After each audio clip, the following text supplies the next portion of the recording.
mokile kelama esalima mibuhe bele olelo yebanite bote mingi na bino bandeko balandi ya Vuvamu Television bino baye bopesa kabiso tango pe ngonga ya kolandaka tango nyonso émission na bino mokolo mwa lelo tozongiselaka bino matondo na bisika bozali pe tango nyonso toyebisaka bino ete émission iye mokolo mwa lelo ekelamasi na likanisi ya koluka kotangisa bino pe kolimbolelaka bino manaka na biso baindo lolenge yango etambolaka kolela bongo calendrier na biso africain oyo calendrier na biso africain ezalaka bongo na bokeseni na calendrier ya bapaya calendrier greco-romain ya solo mokolo mwa lelo na manaka na biso zali bongo mtsona mwazomi na libwa na sanza ya mibale na bopeni ya mitano mobu monkama na tuku misato na mibale kati na ndeko ya volanteti wana ezali bongo kolela bongo manaka na biso baindo soki tokobalisa yango na manaka bapaya mokolo mwa lelo zali bongo lundi le 9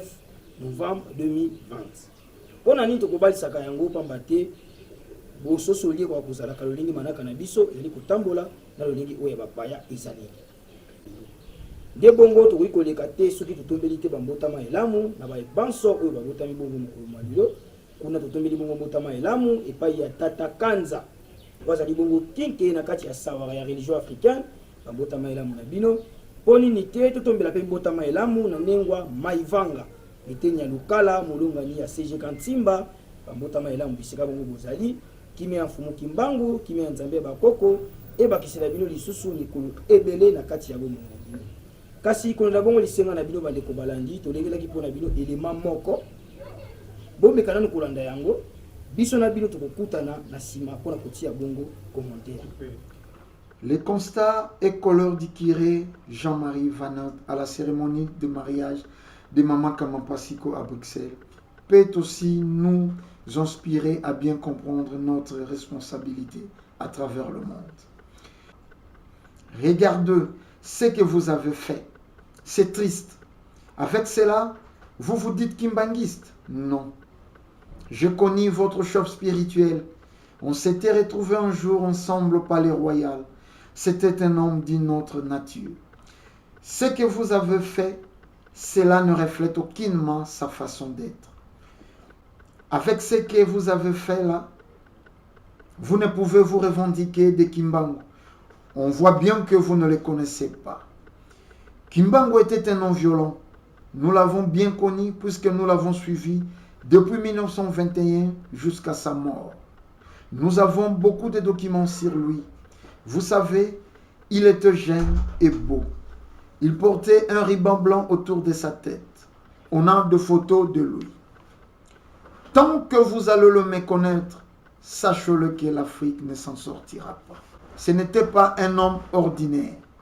C'était un envoyé divin qui est venu spécialement pour sauver votre race. Le kimbanguisme n'est pas une petite religion.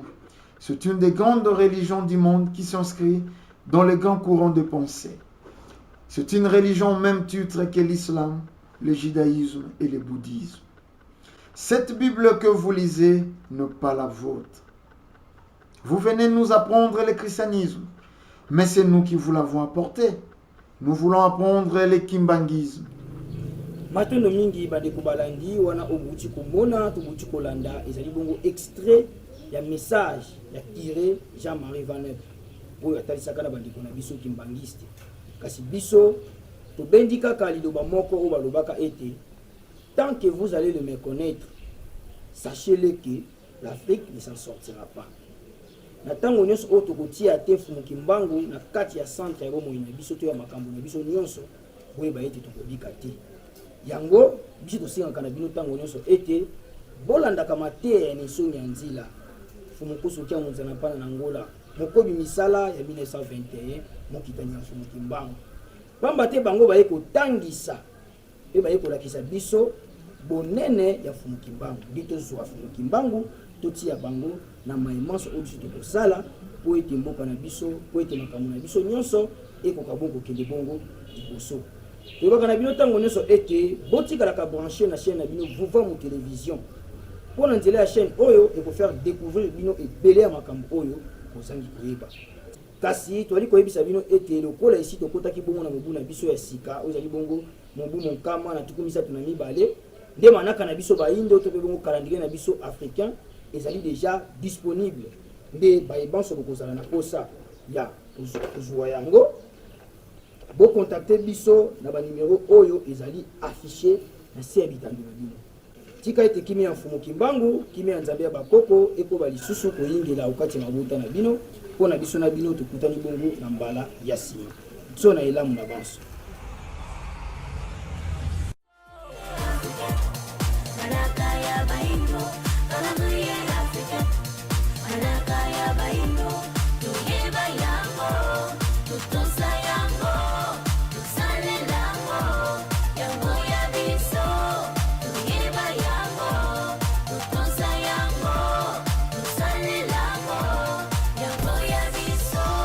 Ibele ba yebite utamokile kelama isalima mibu hebele olelo ye banite